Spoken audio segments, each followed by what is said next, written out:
करता। मैं तो ऑप्शन का खिलाड़ी हूं भैया, तो अगर ऑप्शंस काफी दूर दूर हैं, एग्जैक्ट भी है, तो हमें कोई फर्क नहीं पड़ता।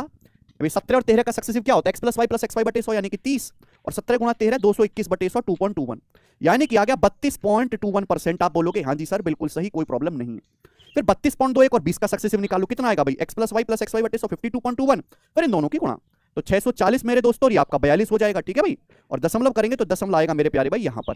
ठीक है, तो यानी कि 52 और 6 58, यानी कि 58.6142% एग्जैक्ट आएगा, 58।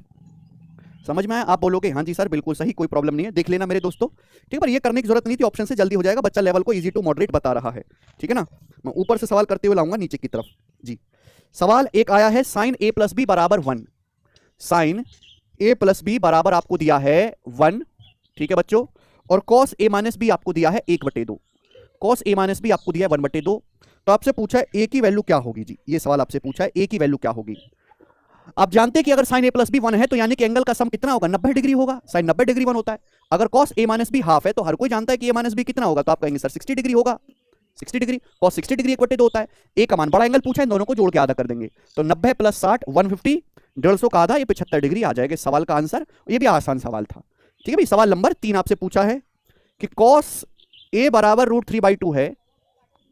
यदि कॉस ए बराबर √3/2 है तो आपसे पूछा था tan स्क्वायर ए इंटू कॉस स्क्वायर ए। tan स्क्वायर ए इंटू कॉस स्क्वायर ए आपसे पूछा गया है। ठीक है जी, चलो जी बताओ जी, कौन बताएगा? अगर कॉस ए √3/2 है तो यानी कि यहां से एंगल ए का मान कितना आ गया? 30 डिग्री आ गया। अब tan का मतलब होता है जी साइन बटे कॉस, तो साइन स्क्वायर कॉस बटे कॉस स्क्वायर कट गया, साइन स्क्वायर पूछा था केवल, यानी कि साइन 30 1/2 का स्क्वायर 1/4 इस सवाल का आंसर आ गया। पता नहीं एग्जामिनर क्या कर रहा है। दो सर्कल की रेडियस 12 7 है, उनके बीच की दूरी की टेंजेंट लाइन की लेंथ है। बच्चे ने पूरा सवाल नहीं भेज पाया है, मैं बता देता हूं पूरा बना के कि दो सर्कल की रेडियस है 12 और 7, ये दो सर्कल की रेडियस है। ठीक है जी, और उनके बीच की दूरी होगी पक्का, फिर डिफरेंस 5 है ना 13, उनके सेंटर के बीच की दूरी 13 है। तो आपसे पूछिए उनकी डायरेक्ट कॉमन टेंजेंट की लंबाई बताइएगा। डायरेक्ट कॉमन टेंजेंट समझ में आया भाई? दो है मेरे प्यारे भाई, है भाई, उनकी रेडियस 12 7 है, उनके सेंटर के बीच की दूरी हिसाब से 13 है। डायरेक्ट कॉमन टेंजेंट आपसे पूछिए तो क्या कंसेप्ट है? √d² minus R1 minus R2, 12 minus 7, ये कितना हो जाएगा मेरे दोस्तों? 5 का स्क्वायर, यानी कि 12 ही आ जाएगा। 13 5 12 888 है। आप बोलोगे जी बिल्कुल सही, कोनो प्रॉब्लम नहीं जी। अगला सवाल आया है 3 sin थीटा, या अल्फा है 3 sin alpha minus cos alpha upon sin alpha plus cos alpha बराबर 1।